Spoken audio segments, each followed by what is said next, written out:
ఇక తులసిబాబుకు టీడీపీతో సంబంధం లేదన్న ప్రకటనను డిప్యూటీ స్పీకర్ రఘురామకృష్ణంరాజు స్వాగతించారు. ఇక నుంచి గుడివాడలో జై తులసిబాబు అనే నినాదాలు ఉండకూడదన్నారు. ఇక పల్లా ప్రకటనతో గుడివాడ ప్రజలు నిజమైన దీపావళి వచ్చినట్లు భావిస్తున్నారని చెప్పారు. రాష్ట్ర పార్టీ అధ్యక్షుడు పల్లా శ్రీనివాసరావు గారు మా పార్టీకి తులసిబాబుకి ఎటువంటి సంబంధం లేదు అని ఆయన ప్రకటన చేశారు. సో దాన్ని స్వాగతిస్తున్నాం. అక్కడ అతను పార్టీలోనూ లేడు, కానప్పటికీ అక్కడ లోకల్గా అతను ఎమ్మెల్యేగా వ్యవహరిస్తున్నాడు అని ఊరంతా కోరే చూసింది. మరి అతను ఒంగోలు వెళ్ళినప్పుడు కూడా జై తులసి జై తెలుగుదేశం అనుకుంటా వెళ్ళారు.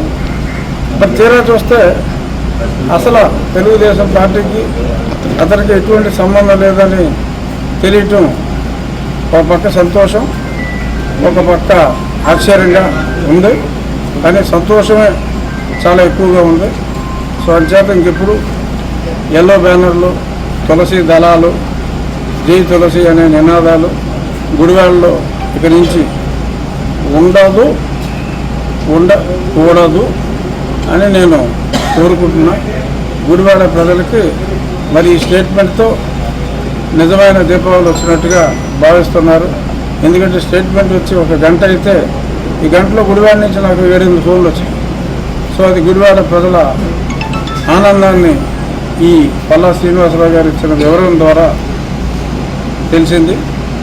డెఫినెట్గా నేనైతే ప్రభుత్వం పార్టీ త్వరితగతిన స్పందించినందుకు చాలా సంతోషం.